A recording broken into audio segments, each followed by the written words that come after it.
Hi friends, welcome to Sikdar's academy. Sikdar's একাডেমিতে সবাইকে স্বাগত। এই ভিডিওতে আমরা 2009 সালের প্রাইমারি যে নিয়োগ ছিল, প্রাথমিকে যে শিক্ষক নিয়োগ, তো সেই সংক্রান্ত একটি গুরুত্বপূর্ণ আপডেট নিয়ে আলোচনা করব। ভিডিওটি শেষ পর্যন্ত দেখবেন, কারণ 2009 সালের বেশ কয়েকটি জেলা কিন্তু এই বিষয়টার সঙ্গে যুক্ত রয়েছেন। তো কোন জেলার জন্য রায় হলো হাইকোর্টের পক্ষ থেকে আজকে যে তাদেরকে চাকরি দিতে হবে। সুতরাং 2009 সালের কিছু ক্যান্ডিডেটস চাকরি পাচ্ছেন আজকের আদালতের নির্দেশের জন্য। তো কোন জেলা আমরা কিন্তু জানার চেষ্টা করব।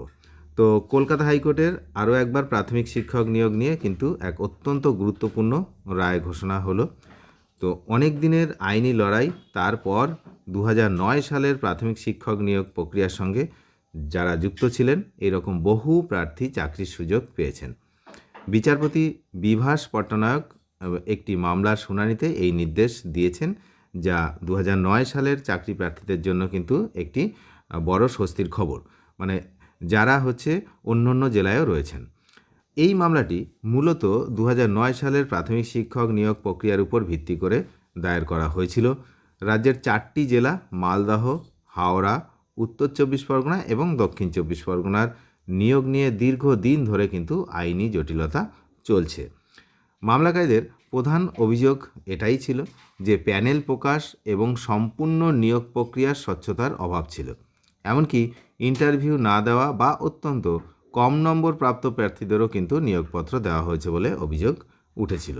বিচারপতি বিভাস পট্টনায়কের এজলাসে এই মামলার শুনানি পর্বে উভয় পক্ষের আইনজীবীদের মধ্যে কিন্তু তীব্র বাদানুবাদ হয় এবং ডিপিএসসিও একটি যুক্তি দিয়েছেন আদালতে। সেটা জেলা প্রাথমিক শিক্ষা সংসদের যিনি আইনজীবী তিনি দাবি করেছেন যে 2009 সালের ওই নিয়োগ প্রক্রিয়া অনেক আগেই সমাপ্ত হয়ে গিয়েছে এবং বর্তমানে নতুন করে কোনো শূন্য পদ নেই, তাই এত বছর পর নতুন করে চাকরির দাবি বা রিট পিটিশন গ্রহণযোগ্য নয়। এবং মামলাকারীরা তখন যুক্তি দিয়েছেন আদালতে যে 2019 সালেই প্যানেল প্রকাশের দাবিতে আদালতের দ্বারস্থ হয়েছিল এই মামলাকারীরা। আইনজীবী সুবীর সান্যাল এমনটা জানিয়েছেন। তিনি আরও তথ্য দিয়েছেন এবং অভিযোগ করেছেন নিয়োগ প্রক্রিয়ায় ব্যাপক অনিয়ম হয়েছে এবং অযোগ্য প্রার্থীদেরও চাকরি দেওয়া হয়েছে। শুনানির সময় বিচারপতি রাজাশেখর মান্তার কিন্তু একটি রায়ের প্রসঙ্গ অত্যন্ত গুরুত্ব পায়, কারণ 2024 সালের 25শে এপ্রিল বিচারপতি মান্থা একটি নির্দিষ্ট কাট অফ ডেট উল্লেখ করেছিলেন। আপনাদের মনে থাকবে যে নির্দেশ ছিল ওই তারিখের আগে যারা নিজেদের অধিকারের দাবিতে আদালতের দ্বারস্থ হয়েছেন তাদের নিয়োগের বিষয়টি বিবেচনা করতে হবে। আপনাদের মনে থাকবে তখন কিন্তু অনেকেই নতুন করে আবার আদালতের দ্বারস্থ হয়েছিলেন ওই কাট অফ ডেটের মধ্যে, মানে আদালতের দ্বারস্থ হওয়ার একটা হুড়োহুড়ি তখন পড়েছিল যে কারা কারা আদালতের দ্বারস্থ এই সময়ের মধ্যে হতে পারবে। তো অনেকেই কিন্তু সেই সময় ওই কাট অফ ডেটের মধ্যে আদালতের দ্বারস্থ হয়েছেন এবং কেউ কেউ আবার কাট অফ ডেটের পরেও আদালতের দ্বারস্থ হয়েছেন। তো যারা কাট অফ ডেটের মধ্যে আদালতের দ্বারস্থ হয়েছেন তাদের জন্য কিন্তু অত্যন্ত ভালো খবর, তার কারণ যেহেতু এই যে জেলা, এবার সেই জেলার কথা বলি, সেটা মালদা জেলার জন্য যেহেতু এই রায়টি হয়েছে, তাহলে উত্তর 24 পরগনা, দক্ষিণ 24 পরগনা এবং হাওড়া যারা যারা এখনও রয়েছেন, যাদের এখনও সমস্যা আছে, বিশেষ করে দক্ষিণ 24 পরগনা আর উত্তর 24 পরগনা, তো এই ক্ষেত্রেও কিন্তু এই একই রায় সামনে আসার সম্ভাবনা রয়েছে। যেহেতু এটা মালদা জেলার রায় কিন্তু প্রসঙ্গ একই, এই একই প্রসঙ্গ বলতে সেই 2009 সাল, এবং বিষয়টা এখানে যেহেতু মালদা জেলা প্রমাণ করে দিয়েছে আদালতে যে এখানে কম নাম্বার যারা পেয়েছেন তাদেরকেও চাকরি দেওয়া হয়েছে, তারপরে বিভিন্ন বিষয় আর কি, মানে দুর্নীতির একটা ব্যাপার কিন্তু এখানে প্রমাণ হয়েছে। দক্ষিণ 24 পরগনা চেষ্টা করছে যে এই একই রকম একটি প্রমাণ আদালতে তুলে ধরতে। তারা বিভিন্ন দিন থেকেই কিন্তু অনেক আগে থেকে লড়ছে আর কি এই 2009 সাল নিয়ে।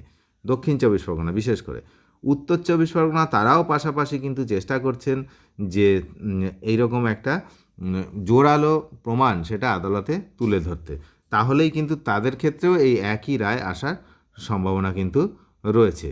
তো সেই সময় কিন্তু নির্দেশ দিয়েছিলেন মিস্টার মান্থা যে ওই তারিখের আগে যারা নিজেদের অধিকারের দাবিতে আদালতের দ্বারস্থ হয়েছেন তাদের নিয়োগের বিষয়টি কিন্তু বিবেচনা করতে হবে। আদালত পুরো প্যানেলটা বাতিল করেনি, শুধু কি করেছে, অনিয়মগুলো একপাশে রেখে যোগ্য প্রার্থীদের নিয়োগের পথ সুগম করার পক্ষে মত দিয়েছিল। তো উভয় যে পক্ষ রয়েছে আজকে বক্তব্য রেখেছেন আদালতে, তা শোনার পর বিচারপতি বিভাস পট্টনায়ক রায় দেন, যেহেতু বর্তমান মামলাকারীরা অর্থাৎ ওই মালদা জেলার মামলাকারীরা 2019 সালেই মামলা করেছিলেন, আর এই যে কাট অফ ডেটটা ছিল 24 সাল, তাহলে কাট অফ ডেটের অনেক আগেই তারা আদালতের দ্বারস্থ হয়েছিলেন। তাই এই বিশেষ ক্ষেত্রে মেধা তালিকার চেয়েও লিগাল যে রাইট বা আইনি অধিকার প্রয়োগের সময়কালে বেশি গুরুত্ব দেওয়া হয়েছে। আদালতের নির্দেশ অনুযায়ী মালদহ জেলা প্রাথমিক শিক্ষা সংসদকে নির্দিষ্ট মামলাকারীদের নিয়োগের ব্যবস্থা করতে হবে, অর্থাৎ যারা পিটিশনার ছিলেন তাদের কিন্তু নিয়োগের ব্যবস্থা করতে হবে। এর ফলে দীর্ঘ প্রতীক্ষার পর কিন্তু বেশ কিছু প্রার্থী যারা প্রাথমিকে শিক্ষক হতে চলেছেন।